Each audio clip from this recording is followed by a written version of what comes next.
What if everything you've ever believed about life, about purpose, about meaning was an illusion? What if the pursuit of happiness, the struggle for success, the search for truth meant nothing? Would you feel lost or free? This is nihilism, the belief that life has no inherent meaning. But before you dismiss it as mere pessimism, let's take a journey into the depths of nothingness and discover why perhaps nothing is everything. Nihilism, a word that carries weight, uncertainty, and even fear. But what does it really mean? If we strip away all illusions, all preconceived notions of purpose and morality, what remains?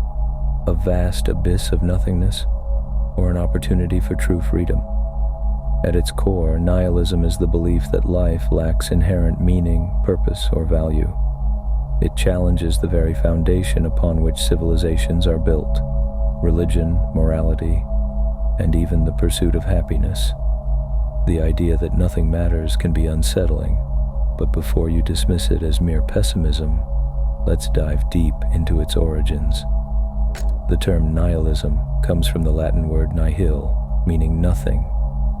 It gained prominence in the 19th century, particularly through the works of Friedrich Nietzsche, who famously declared, "God is dead."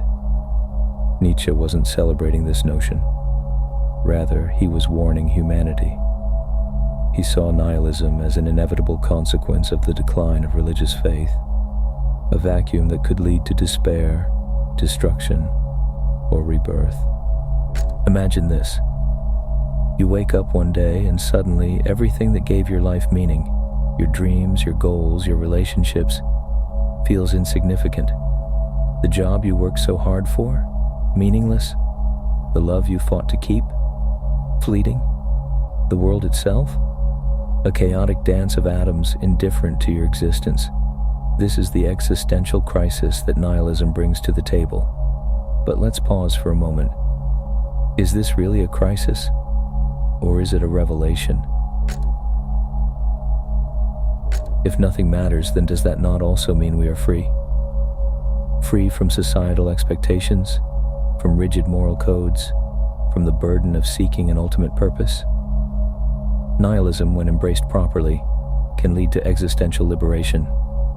Take, for example, Jean-Paul Sartre's concept of radical freedom.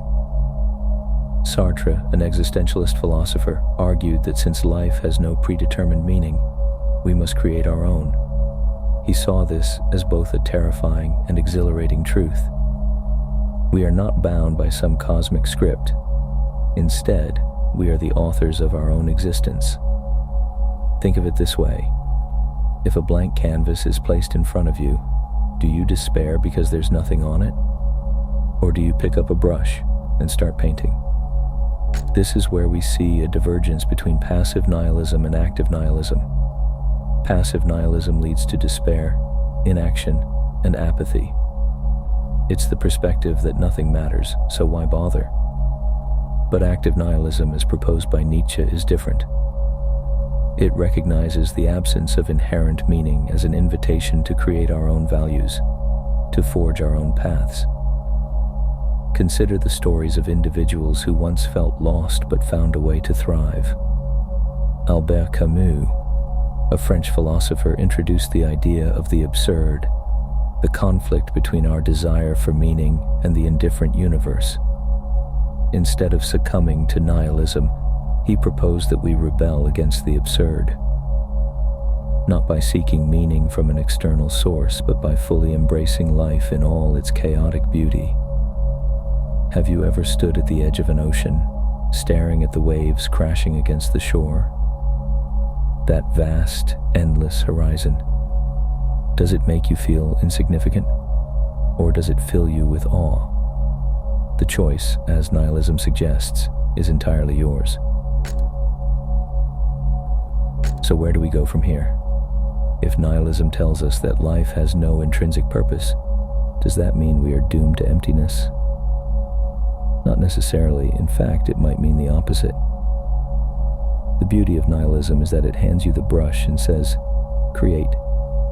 It allows you to redefine happiness on your own terms, to build meaning from the ground up. Some find purpose in art, others in love, some in knowledge. The key is that there is no singular path, only the one you choose. This brings us back to the paradox of time. If time itself is a construct, if our past and future are mere illusions, then what truly matters is the present moment. And in this moment, you have the power to shape your reality. So I leave you with this thought. If nothing matters inherently, then isn't that the most freeing realization of all? Because now everything you do matters precisely because you choose for it to matter. But what if this isn't the end? What if everything we think we know about existence is just another illusion, another construct of the mind? In our last discussion, we explored the paradox of time. Are we stuck in a loop, a journey into the mysteries of time itself? If you found today's discussion thought-provoking, then I strongly recommend watching that video next. It connects directly to what we explored today and might just change the way you see reality.